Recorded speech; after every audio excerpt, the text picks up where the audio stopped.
Assalamualaikum warahmatullahi wabarakatuh. Halo teman-teman semua, apa kabar Anda semuanya? Terima kasih telah mengklik video ini ya. Pada video kali ini saya akan membahas tentang atau memberikan tips-tips membangun rumah sendiri ya, membangun rumah sendiri dengan dana yang terbatas, dengan budget yang terbatas. Bagaimana caranya agar bisa lebih hemat sehingga Anda bisa mewujudkan rumah impian Anda sendiri ya. Oke teman-teman, membangun rumah adalah suatu keharusan ya, karena rumah adalah kebutuhan primer. Tapi banyak orang yang kesulitan membangun rumah karena terkendala oleh dana. Karena membangun rumah sendiri itu adalah butuh dana yang besar ya. Sedangkan untuk membeli KPR, mungkin ada terkendala satu hal, ataupun karena tidak mau riba dan sebagainya, ataupun tidak mau berutang, ataupun jika membeli rumah bekas itu biayanya jauh lebih tinggi juga ya, harus cash juga ya. Jadi pilihannya adalah membangun rumah sendiri. Namun membangun rumah sendiri juga tidak begitu mudah ya, artinya tidak banyak tantangan, banyak hambatan. Tetapi pada video kali ini saya akan memberikan tips-tipsnya agar walaupun Anda punya dana yang terbatas, tapi Anda bisa mewujudkan hunian Anda sendiri, membangun hunian Anda sendiri ya. Oke, tips yang pertama adalah pilihlah lahan yang lahan yang tidak terlalu luas dan lokasinya tidak terlalu dekat dengan keramaian ya. Kita tahu harga tanah semakin hari semakin naik ya, walaupun akhir-akhir ini ya pergerakan kenaikan harga tanah tidak terlalu drastis pergerakannya ya, karena ada krisis keuangan, kemudian ada wabah pandemi virus corona ini ya. Tapi tetap saja masih mahal ya harga tanah. Jadi pilihlah pilihlah tanah yang tidak terlalu luas ya, artinya misalnya rumah Anda 9 kali 10 ya, tanahnya 12 kali 12, artinya pas-pasan saja ya, isi halaman depan 3 meter atau belakang 2 meter, samping-samping 1 meter, tidak masalah ya. Yang penting masih ada halaman walaupun sedikit ya, bisa diisi bunga-bunga ataupun buah-buahan ya, masih bisa lah. Artinya pilih lahan yang kecil, karena lahan yang kecil adalah tentu saja semakin luas tanah semakin mahal harganya. Jadi semakin kecil tanah, luas tanah semakin kecil juga harganya ya. Dia pilihlah tanah yang kecil, kemudian lokasinya juga ya, jangan pilih lokasi yang sangat strategis, yang di tengah pusat keramaian, di tengah pusat kota. Selain harganya mahal, mungkin Anda tidak bisa mendapatkannya ya, karena harganya sangat tinggi dan jarang sekali orang jual ya. Pilihlah tanah-tanah yang sedikit jauh, tidak apa-apa, sedikit jauh dari keramaian. Namun jangan terlalu jauh-jauh juga ya. Jangan sampai Anda membeli tanah tapi tidak ada tetangganya. Anda mau bertetangga dengan siapa ya? dengan kita butuh tetangga ya, minimal adalah tetangganya ya. Jadi ya pilih tanah yang agak jauh tapi masih ada prospek ke depannya ya, masih ada prospek. Mana tahu kemudian hari ada pembangunan apa dari pemerintah sehingga membuat tanah itu menjadi strategis dan nilai tanahnya akan menjadi meningkat, dan Anda dapat keuntungan dari situ. Kemudian pilihlah model rumah yang minimalis ya, minimalis ya. Sekarang selain model minimalis adalah model yang sedang ngetren sekarang ya. Sekarang bangun rumah kalau tidak minimalis ya tidak kekinian ya, tidak modern ya, karena gaya-gaya arsitektur modern itu adalah yang model-model yang minimalis. Artinya apa? Model minimalis adalah model yang desainnya tidak begitu ribet, artinya simple saja tapi dilihatnya itu bagus, enak, elegan. Dan yang pasti satu hal adalah dananya murah ya, murah, karena untuk membangun rumah yang model minimalis biayanya sedikit lebih murah atau banyak lebih murah daripada model-model klasik ya, yang ukiran-ukiran, kalau di sini ukiran-ukiran relief dan sebagainya, kemudian banyak sekali aksesoris yang lainnya. Itu model-model rumah klasik itu sangat-sangat boros dengan anggaran ya, karena detail-detailnya itu selain membutuhkan bahan material yang banyak, juga membutuhkan jasa tukang yang sangat mahal untuk membuat detail-detail klasik seperti itu. Kalau minimalis ya dia tidak perlu detail seperti itu, polos saja, kemudian sehingga biaya material dan upah tukangnya juga bisa ditekan, sehingga bisa membuat Anda lebih hemat dalam pengeluaran untuk biaya membangun rumah. Kemudian selanjutnya adalah untuk jasa tukang ya, jasa tukang bangunan ya. Pilihlah jasa tukang yang harian ya, karena borongan tentu saja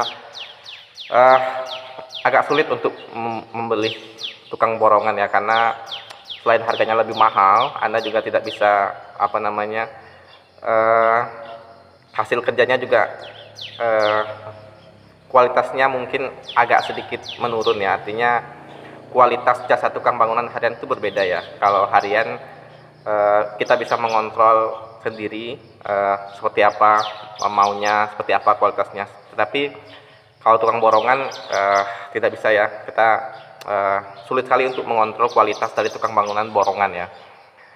Sehingga dan juga kalau tukang harian apa namanya, kita bisa berhentikan kapanpun ya. Artinya kalau kita budget kita sudah sudah menipis, kita bisa berhentikan dulu. Misalnya tukang hariannya 5, kita berhentikan 2 juga tidak masalah. Atau tukangnya 3, berhentikan 1 untuk mengurangi budget atau menekan budget ya tidak masalah ya. Tapi tukang borongan tidak bisa ya, kalau segitu harganya sudah segitu ya, sehingga sangat menguras budget ya tukang borongan itu. Tapi itu tadi ya, berdasarkan pengalaman saya sendiri di sini saya membangun rumah ini dengan jasa tukang harian, dan saya mendapatkan harga setengahnya dari tukang borongan ya. Jadi relatif sangat bisa membantu Anda untuk menekan pengeluaran dalam membangun rumah pribadi ya. Tapi perhatikan juga, pilihlah tukang bangunan harian itu pilihlah yang benar-benar berkualitas ya. Cari orang yang benar-benar berkualitas, yang Anda tahu kualitasnya bagus. Jangan sembarangan comot tukang harian yang penting murah, sehingga dia dipekerjakan tidak begitu ya. Bahkan jika kita asal comot, asal ambil yang penting murah, justru membuat rumah kita tidak bagus, hasil kerjanya tidak bagus, sehingga kita menyesal kemudian hari ya. Jadi pilihlah tukang bangunan yang harganya tidak terlalu mahal dan kualitasnya bagus dan berpengalaman yang penting ya. Dan juga pilihlah tukang bangunan yang tidak lelet ya, tidak lelet karena sangat rugi. Terkadang ada juga tukang bangunan yang tidak jujur atau sedikit bermain ya, dia memperlambat pekerjaan sehingga pekerjaannya semakin lama selesainya dan dia bayarannya lebih banyak. Jangan pilih yang seperti itu ya, pilihlah yang lumayan murah, yang berkualitas, berpengalaman dan cepat tentunya. Kemudian yang keempat, tips selanjutnya adalah bahan-bahan ya, material. Pilihlah material yang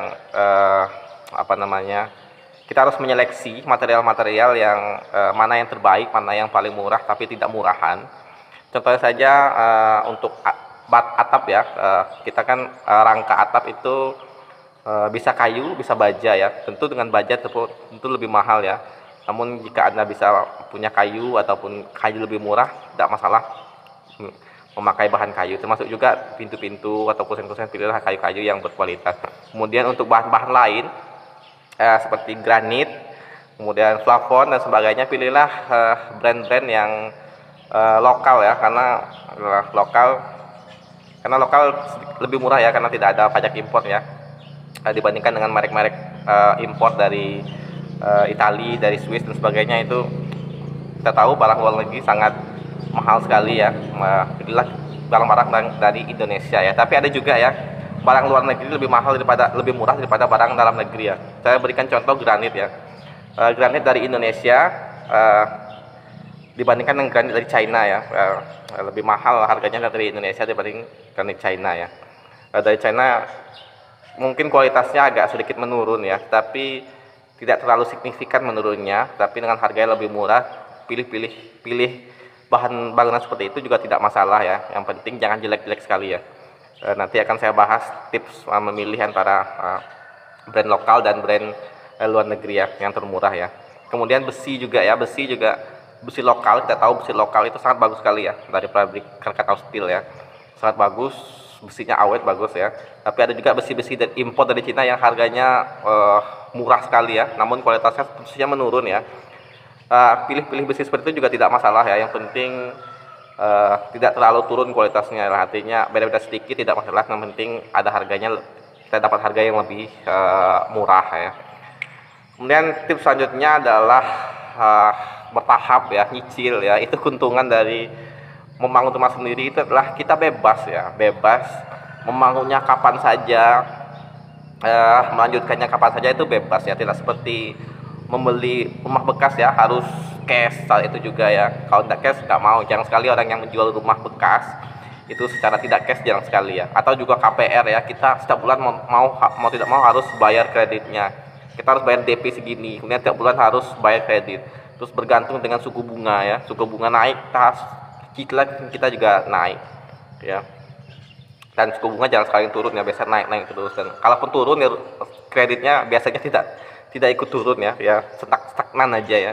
Jadi tapi kalau suku bunganya naik ya dia langsung ngikutin suku bunga.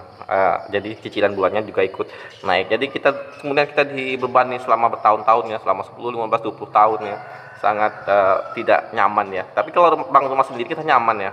Kita ada duit, ada uang, kita cukup untuk beli tanah dulu. Kemudian tabung lagi, cukup lagi untuk beli bahan bangunan, beli dulu. Kemudian mulai konstruksi kita, artinya kapan saja pun kita bisa. Kemudian kalau kita tengah perjalanan ya, dari sudah siap tegak payung ataupun tegak payung tapi belum di keramik, di lantainya belum keramik, di plafon belum ada dana ya, ya kita bisa stop dulu, tidak masalah.